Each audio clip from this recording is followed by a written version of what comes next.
Good morning, students. Today I am going to continue my lecture for Plus 2 Arts Political Science. The name of the chapter is International Organization or United Nations. Let us start with the topic Reform of Structures and Processes.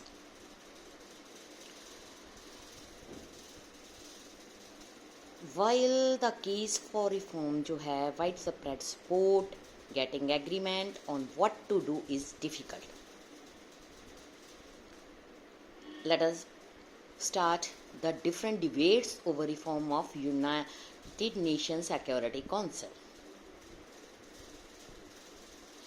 1992 में जो United nation general assembly थी उसने एक resolution को adopt किया. जो ये resolution था उसने रिफ्लेक्ट किए 3 मेन कंप्लेंट्स. पहली कंप्लेंट, सिक्योरिटी काउंसिल जो है no longer represent contemporary political reality. दूसरी कंप्लेंट, जो डिसीजन था reflects only western value and interest or it is dominated by a few powers. Third complaint इसकी थी it lacks equitable representation. So जो ये 3 complaints थी इनको देखते हुए growing demand for restructuring of UN arise हुई और ये arise हुई 1 जनवरी 1997.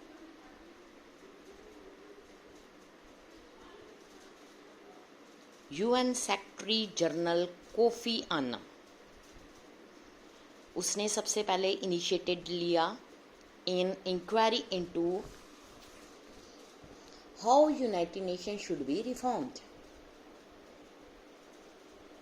How for instance should new security council member be chosen. उसके बाद आने वाले ईयर्स में some of criteria that have been proposed for new permanent non-permanent members of Security Council. जैसा कि सिक्योरिटी काउंसिल ने सजेस्ट किया था जो न्यू मेंबर सिक्योरिटी काउंसिल में एंट्री जिसकी होती है शुड बी उसके पास क्या क्या होना चाहिए. Number 1, major economic power, major military power, substantial contributor to UN budget, big nation terms of population, एक nation that respect democracy and human rights, a country that would make council more representative of the world's diversity in terms of geography, economic system and culture.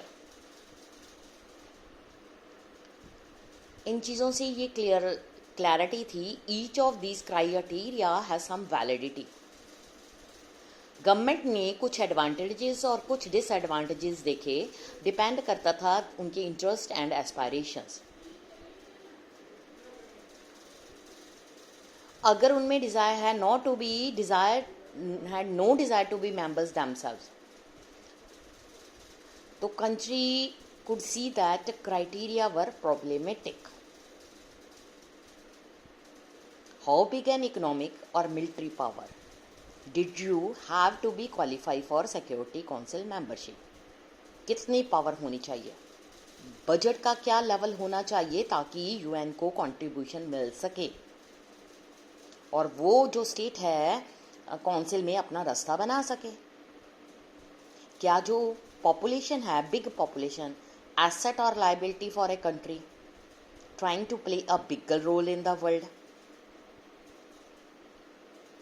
If respect for democracy, human rights was the criteria, जिन countries का excellent records है would be in line to be members, but would they be effective as council members? इतने सारे question थे जो United nation reforms में security council के general को देने थे. अगला टॉपिक है वर्ल्ड बैंक.